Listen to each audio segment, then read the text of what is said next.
Saludos. Titulamos este vídeo Convergencia total.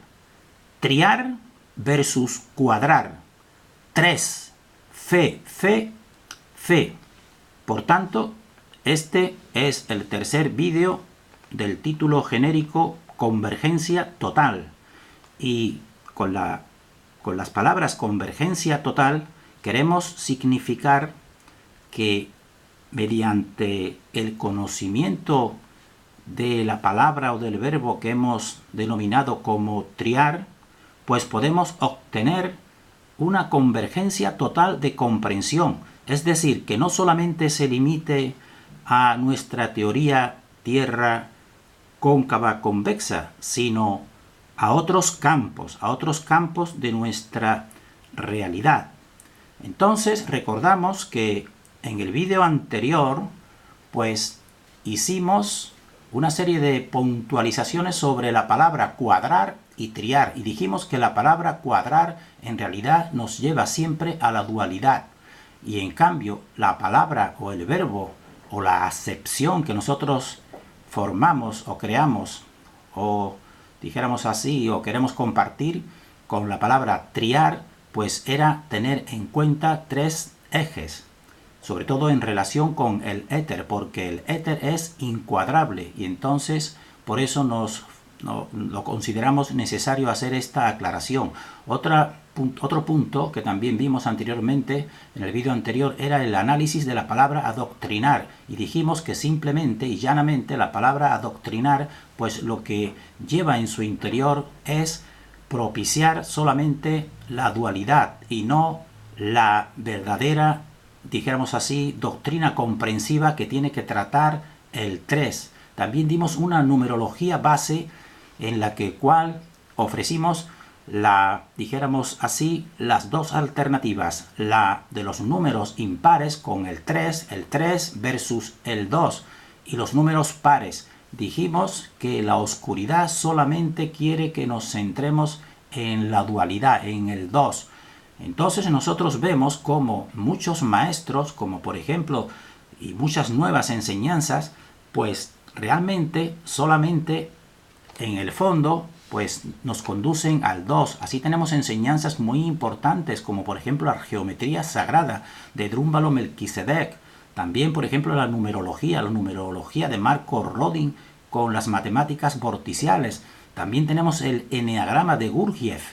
Entonces nosotros hemos estudiado profundamente estas enseñanzas, pero llegamos a la conclusión de que simplemente pues pasa muy de ligero, muy por encima de la numerología base simplemente que nosotros hemos expuesto, en la cual el 3 es fundamental, es importantísimo. En cambio, pues estas teorías pues parten y se centran sobre todo en la dualidad y van complejizando, y por supuesto tienen muchísimas verdades y por supuesto muchos motivos que nos hacen comprender, pero les falta, según nuestra investigación y según nuestra opinión, les falta centrarse en lo esencial, y lo esencial son los pasos iniciales, es este 3, es esta triunidad.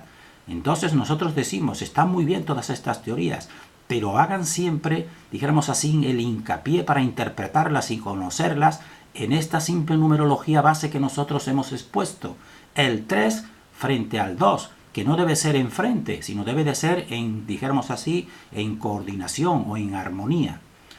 Entonces también otro punto es el punto 4, que es la aplicación de estos conceptos, del concepto de la triunidad o de la palabra triar frente al cuadrar o frente a la dualidad, la aplicación de estos conceptos a las diferentes teorías sobre la Tierra y sobre el espacio. Entonces en este vídeo solamente vamos a tocar de una manera breve y sintética en relación a estos conceptos con la Tierra esférica heliocéntrica, es decir, con la teoría oficial de la Tierra. Pero antes queremos compartir una, dijéramos así, reflexión. La reflexión de que aparentemente la teoría que nosotros estamos queriendo difundir o promocionar de la Tierra cóncava convexa puede parecer que es algo complicado. Hemos escuchado algunos comentarios que nos han dicho que la teoría de la Tierra hueca es infantil y que es incluso dijéramos, absurda. Entonces nosotros lo que queremos decir que simplemente es dentro de, dijéramos así, dentro de esta realidad, pues es simple, es la teoría de la simplicidad, es más simple que todas las anteriores, porque la comprensión del ser humano es una comprensión innata que incluso no necesita uno recibir ningún tipo de enseñanza. Tenemos una comprensión innata. Así, por ejemplo, un niño de 7 o 8 años, pues rápidamente, pues, o después de un proceso natural de maduración, pues se le presentan de un modo innato las preguntas normales. ¿De dónde venimos? ¿De dónde vengo yo? Le puede preguntar a sus padres. Sí, papá, mamá, vengo de ti, pero ¿tú de dónde vienes? ¿Y de dónde viene la vida? ¿Y de dónde viene toda esta realidad? Esas son preguntas innatas que se nos presentan y se nos presentan a nuestra capacidad innata. Pues bien, entonces a partir de ahí, de esas preguntas que dijéramos así, la oscuridad lo conoce muy bien al ser humano, pues la respuesta es el adoctrinamiento que vamos a ir viendo por una parte en nuestra actualidad, el adoctrinamiento en la ciencia y el adoctrinamiento en la religión.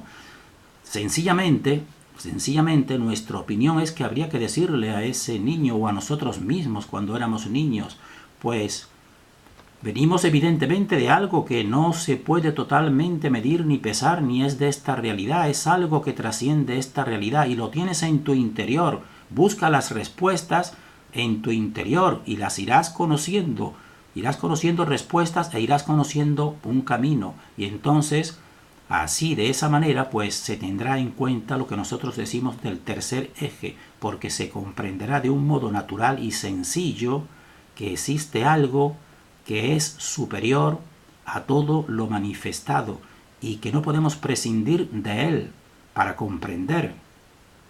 Entonces, nosotros vamos a compartir una imagen, una metáfora que intentamos que sea algo comprensiva de nuestra teoría tierra cóncava convexa. Y lo vamos a hacer en relación con el vocabulario que emplean muchos terraplanistas en relación con los terraglobistas. Pues les dicen, sois terraglobistas, es decir, los terraplanistas presentan a los seguidores de la teoría oficial como terraglobistas porque dicen que para ellos, para los que están en la teoría oficial, la Tierra es un globo, como el que estamos viendo aquí, estos dos globos, que da vuelta sobre sí misma y le dicen también la teoría de la bola voladora, dando vueltas infinitamente alrededor del Sol y este Sol alrededor de otro. Pues muy bien, nosotros vamos utilizando esta imagen, pues nos puede servir para de un modo intuitivo, sencillo, simple y sencillo, pues ver una primera aproximación de nuestra teoría tierra cóncava convexa en relación con la teoría plana y con la teoría oficial de la Tierra esférica heliocéntrica. Así, por ejemplo, en la teoría plana, pues simplemente la Tierra pues sería el globo, pero el globo deshinchado. Sería una superficie en la teoría de la Tierra plana, que tendría un domo del cual no se puede sobrepasar. Esa sería la imagen de la Tierra plana según el modelo que los terraplanistas le atribuyen a los terraglobistas. Y en la Tierra terraglobista, pues las personas estarían en este globo, estarían en la superficie externa del globo. Estarían ahí y estarían, dijéramos así, atraídos y soportados en esa superficie sin caer al infinito vacío, dijéramos de esta manera, o al infinito espacio, pues por una fuerza que todo lo une, que sería la fuerza de la gravedad. Esta es la teoría terraglobista. Pues muy bien, ¿cómo encaja nuestra teoría tierra cóncava con esta imagen, con esta metáfora? Pues encaja de una manera incluso más coherente, incluso en este modelo, porque entonces nosotros, las personas, dentro de este globo hinchado, dentro de este globo inflado, pues estaríamos en el interior y estaríamos proyectados y estaríamos pisando con nuestros pies pues la goma interior del globo. Y esto realmente es más coherente incluso, esta imagen metafórica, porque realmente el globo pues estaría su existencia y su, dijéramos así, al estar hinchado pues dependería pues evidentemente del aire que se le está proyectando en su interior. Pues muy bien, ese aire en nuestra teoría tierra cóncava sería el éter. Y entonces nos sirve para dar una imagen intuitiva. El éter es el que empuja y es el que crea, la concavidad y es el que nos proyecta. Precisamente ese aire es el que nos proyecta realmente al suelo cóncavo y no la gravedad. Y esto es mucho más coherente, porque el éter precisamente es imperceptible, al igual que el aire, y los cuerpos, cuanto más, dijéramos así, de mayor vibración, vamos a ampliar esta palabra con prudencia, pero que queremos que se entiende, pues son los cuerpos más invisibles. Entonces el éter pues sería el que hace la función de la gravedad, nos está proyectando, y esto es muy coherente intuitivamente, porque las personas precisamente cuando mueren, pues pierden lo que los griegos decían, el neuma. El neuma es el aliento interior que tienen, dejan de respirar y entonces son proyectadas al suelo y caen. Entonces esta es la fuerza del éter empujando. Y precisamente cuando la persona está viva y cuando se despierta y se levanta, pues evidentemente lo que le mantiene erguido pues es el éter que tiene en sus pulmones, porque se está identificando con el éter y la fuerza que proyecta y crea esta manifestación cóncava, que es la que nosotros estamos queriendo compartir. Por eso nosotros vemos que de una manera sencilla, incluso viendo esta metáfora del globo, nuestra teoría tierra cóncava convexa, pues se adapta y es coherente. Entonces, evidentemente no es tan simple nuestra teoría, por supuesto. Nuestra teoría, aparte de esta primera, dijéramos, esa aproximación, pues también tendría que existir otro globo dentro del globo, que sería la parte convexa, sería otro globo, y serían dos ventanas también, las ventanas polares, por supuesto. Esto lo vamos a ir decodificando, pero nos sirve esta imagen para dar una idea general para las personas de nuestra teoría en comparación con la Tierra globo voladora, que sería la oficial, y con la tierra plana. Entonces vamos a recordar los puntos que separan nuestra teoría de las otras teorías. Nuestra teoría tierra cóncava convexa de la teoría oficial, de la teoría plana, de la teoría hueca y de la teoría celular cóncava. Y lo que los separa son varios puntos. En el punto 1 es que las otras teorías son teorías duales. Es un sistema par simplemente en lo material. El punto 2 es que son parciales, son materiales y son parciales, no tratan la totalidad. En cambio, la nuestra, pues, quiere tratar la totalidad con esos tres ejes y con ese éter, que es, dijéramos así, incuadrable. Y el punto tercero, es el más importante, es que estas teorías, tanto la oficial como la tierra plana, como la tierra celular cóncava, como la tierra hueca, se integran en la totalidad, estableciendo de nuevo la dualidad, y una dualidad del mundo frente, dijéramos así, a lo espiritual, o el mundo frente a Dios. Y finalmente terminan simplemente en lo que se llama el sistema de veneración, que es decir, una fe sin comprensión. Y nuestra teoría precisamente no pone el predominio en esta veneración o en esta falta, que realmente es una falta de comprensión, sino que pone el predominio en la comprensión. Esa es la principal diferencia fundamental de nuestra teoría con estas otras teorías alternativas. Entonces lo vamos a explicar algo más. Cuando dichas teorías, que hemos dicho ya, las alternativas menos la nuestra, se llevan al normal ciudadano, a la persona normal, pues tienen que tratar de integrárselas, dicha teoría, en su capacidad innata, que es la capacidad innata globalizadora de cualquier persona. Cualquier persona tiene una capacidad suya innata que quiere ver la explicación total. Y entonces, evidentemente, saben muy bien que tienen que integrarla en algo que no es manipulable, ni que es perceptible, ni que es empírico, porque esto es la espiritualidad. No pueden negarla totalmente. Sabe que el normal ciudadano, pues al final preguntará, bueno, muy bien, todas estas teorías, pero ¿quién hizo esta Tierra? ¿Quién hizo esta fuerza? ¿Quién hizo este movimiento? ¿Quién hizo esta gravedad? Y entonces tendrán que darle una explicación. Y entonces, ¿cuál será la explicación que le dan? ¿Cuál será la explicación? ¿Cómo se integra? Pues simplemente no lo integrarán. Le dirían simplemente, bueno, por una parte está lo verdadera ciencia, que es esta que te damos, pero por otra también está la religión, y no la integran. Y entonces te dirá, pues todo esto que tú preguntas, porque tu mente nosotros sabemos que es globalizante y que no se va a conformar, pues nosotros le damos la solución de que te la da la religión establecida con sus dogmas y principios. ¿Y eso a dónde te lleva? No te lleva a la comprensión, porque por una parte está la ciencia y por otra está la religión, separadas. Te lleva necesariamente a la veneración, y la veneración te lleva a la obediencia. Y de esa manera, pues se tiene el dominio de esta dimensión sin comprensión del sujeto, y esta es la trampa de la dualidad. Y nosotros precisamente, desde nuestros primeros vídeos en esta teoría, pues no queremos caer en esta trampa de la dualidad, sino queremos caer, dijéramos así, en facilitar el predominio de la comprensión. Entonces, de esta manera, nosotros vamos a ver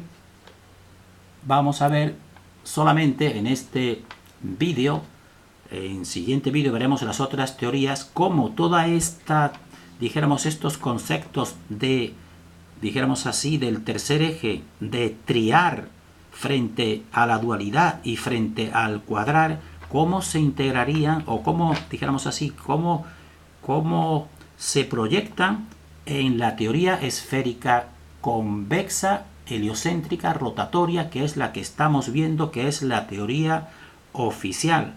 Vamos a ver cómo se integra, y entonces nosotros decimos, pues en esta teoría heliocéntrica, la oficial, pues establece su sistema con coherencia, pero con una coherencia parcial. Entonces establece todo el sistema de la física y de la matemática, que evidentemente lo cuadra perfectamente. Ahora bien, cuando tienes que dar respuesta total al individuo, cuando tienes que llegar a la totalidad, pues simplemente establece una dualidad. Nos dice, esto es la ciencia y esta es la religión. O sea, tú no me hables de otras cuestiones, tú no me hables de quién es el autor de esta teoría, de esta realidad empírica que nosotros te enseñamos mediante la ciencia. Tú para eso ve a la religión, que también es verdadera, pero no las integran. Nosotros tenemos que decir que en el pasado pues existía incluso algo más de integración. Por ejemplo, con Aristóteles, pues Aristóteles hace toda su física y toda su teoría espacial, pero él considera que existe lo que se llama un motor inmóvil que es el autor. Pues muy bien, ya en la actualidad ni siquiera ese intento de integración, por una parte te dicen que es la ciencia y que es verdadera, y por otro te dicen que la religión también es verdadera, pero sin conexión ninguna. Y entonces de esta manera así se establece el sistema actual, la ciencia por una parte y la religión por otra parte. Y esto viene ocurriendo desde la remota antigüedad. Pero en la remota antigüedad, desde Babel, lo que predominaba con más, dijéramos, más patentemente, pues era la religión. Y la religión llevaba al dominio de la humanidad y del enfrentamiento y de una pirámide de poder. Entonces, así nosotros, desde la remota antigüedad, desde nuestra cultura, que nosotros entrecomillamos la palabra cultura, pues está de lo más antiguo en las escrituras, dijéramos así, más sagradas o más esotéricas, pues está el poema de Gilgamesh del 2500 antes de Jesucristo, y vemos con sorpresa que toda la Biblia posterior, todos los escritos en nuestra, dijéramos, en el mundo occidental, incluso en las tres religiones abrahámicas, pues vemos que ahí en este poema ya está prefijada todas las escrituras posteriores, es decir, un mismo poder ya estaba desde el inicio y ha seguido manteniéndose y proyectándose. Así vemos en este cartel como a la izquierda está una tablilla del diluvio que está en el Museo Británico. Y entonces ya aquí nos habla del diluvio que después en las escrituras sagradas posteriores, pues está en la Biblia, el Antiguo y Nuevo Testamento, pues también está esta continuación de queremos decir, enseñanza. Nosotros más bien preferimos o creemos que es más acertado decir la palabra adoctrinamiento en el sentido que le hemos dado en el vídeo anterior. Y a la derecha del cartel vemos una representación de Gilgamesh. Y entonces en esta epopeya que está en el Museo del Louvre, el gigante que estamos viendo como en su brazo izquierdo sostiene un león, porque esto era una representación de lo que se denomina también en la Biblia los gigantes del pasado, que eran hombres de renombre y que ponían, dijéramos así, el poder y la autoridad en este mundo. Pero según nuestra investigación y opinión no era evidentemente para favorecer al ser humano. Pues muy bien, entonces nosotros tenemos que terminar aquí pues haciendo una última reflexión de que precisamente en estas imágenes de este cartel aquí, y no solo aquí sino hasta en la actualidad, sabemos que no es el sistema científico empírico el que tiene, dijéramos así, el total control, sino es un sistema de tipo, dijéramos así, tirando a la espiritualidad de tipo luciferino y de tipo religioso.